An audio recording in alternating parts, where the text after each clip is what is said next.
آپ اس ویڈیو کے اندر دیکھ سکتے ہیں کہ کس طرح ایک معذور آدمی جو ٹھیک سے چل نہیں سکتا، کھڑا نہیں ہو سکتا، کتنی مشقت کے ساتھ اور کتنی تکلیف کے ساتھ زمین پر گھسٹ کر کے با مشقت کھڑے ہو کر کے یہ مسجد کی طرف جاتا ہے نماز ادا کرنے کے لیے۔ آپ اس کی تڑپ دیکھ سکتے ہیں اور اس کی اللہ سے محبت دیکھ سکتے ہیں، نماز سے محبت دیکھ سکتے ہیں کہ یہ معذور ہونے کے باوجود، حالانکہ ایسے لوگوں کے لیے شریعت رخصت دیتی ہے، یہ لوگ گھر پہ نماز ادا کر سکتے ہیں، ان کے لیے کوئی گناہ نہیں ہے، لیکن اس کے باوجود بھی یہ شخص مشقت اور تکلیف برداشت کر کے زمین پر گھسٹ کر کے مسجد کے اندر جاتا ہے اور جا کر کے نماز ادا کرتا ہے اور قرآن کی تلاوت بھی کرتا ہے۔ یہ ان لوگوں کے منہ پر تماچا ہے جو مسلمان تھوڑے تھوڑے عذر کی وجہ سے مسجد سے رک جاتے ہیں۔ مسجد تو کیا، وہ نماز ہی نہیں ادا کرتے، بیمار ہیں، سر میں درد ہے، ہاتھ میں درد ہے، پیر میں تکلیف ہے، گھٹنوں سے بیٹھا نہیں جاتا، پیروں سے کھڑا نہیں ہوا جاتا۔ یہ چھوٹے چھوٹے عذر کی بنیاد پر آج کا مسلمان نماز کو ترک کر دیتا ہے۔ مسلمانوں، ہوش میں آنے کی ضرورت ہے۔ نماز کوئی معمولی چیز نہیں ہے، نماز تمام عبادات میں سب سے اہم عبادت ہے، اللہ کے تمام احکامات میں سب سے اہم حکم ہے۔ اگر تم نماز ادا نہیں کر رہے ہو تو بعد والے جو احکامات ہیں ان پر کوئی نظر نہیں کی جائے گی، کچھ نہیں دیکھا جائے گا وہ تم نے کیے پورے یا نہیں کیے۔ لیکن اگر تم نے نماز ادا کی ہے اور دیگر احکامات میں تھوڑی بہت اگر کمی بھی واقع ہو گئی تو اللہ تعالیٰ ان کو معاف فرما دے گا۔ نماز تمام اعمال کے لیے دلیل ہے، حجت ہے۔ اگر نماز صحیح ہے تمام اعمال صحیح ہیں، نماز صحیح نہیں تمام اعمال بیکار ہیں۔ اگر زندگی میں ہماری نماز نہیں ہے تو ہم مسلمان کس کام کے ہیں؟ اللہ کے نبی صلی اللہ علیہ وسلم کا ارشاد ہے، من ترک الصلاۃ متعمدا فقد کفر، جس نے جان بوجھ کر نماز چھوڑ دی اس نے گویا کفر کیا۔ حضرات صحابہ کرام اگر کوئی نماز چھوڑ دیتا تھا تو اس کو مسلمان ہی نہیں سمجھتے تھے، کیونکہ مسلمانوں کا کام دراصل ہے ہی نہیں نماز چھوڑنا۔ اور یہ میں آپ کو بتا دوں، عرب ممالک کے اندر نماز چھوڑنے کا آج بھی رواج نہیں ہے۔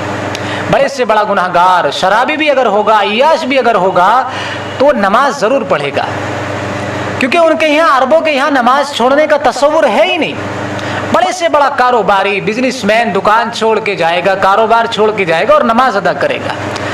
یہ چیز تو ہمارے یہاں ہی بر صغیر میں ہی پائی جاتی ہے کہ 80% مسلمان، یہ بھی میں جو ہے کم بتا رہا ہوں، 90% بھی ہو سکتے ہیں، مسلمان نماز ہی نہیں پڑھتے، ان کا نماز کی طرف رجحان ہی نہیں ہے۔ کاروبار کے لیے، دکان کے لیے نماز کو چھوڑنا تو یہ معمولی چیز بن گیا، صرف جمعے کو آئیں گے، اس میں بھی 2 رکعت نماز پڑھیں گے جلدی سے اور پھر ایک دم اپنے کاروبار کی طرف بھاگ جائیں گے۔ یہ آج کے مسلمانوں کا حال ہے۔ حضرت امام احمد ابن حنبل کے یہاں نماز کو چھوڑنے والا جان بوجھ کر کافر ہو جاتا ہے۔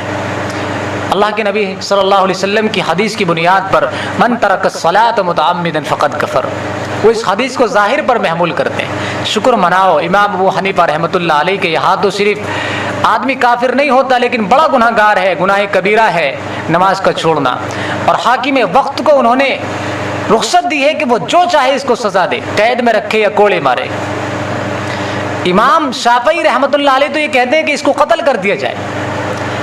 تو اتنی بڑی سزائیں نماز کے چھوڑنے پر حضرات فقہاء کرام نے رکھی ہیں، بیان کی ہیں، تو یہ کوئی معمولی عبادت نہیں ہے، بہت بڑی عبادت ہے۔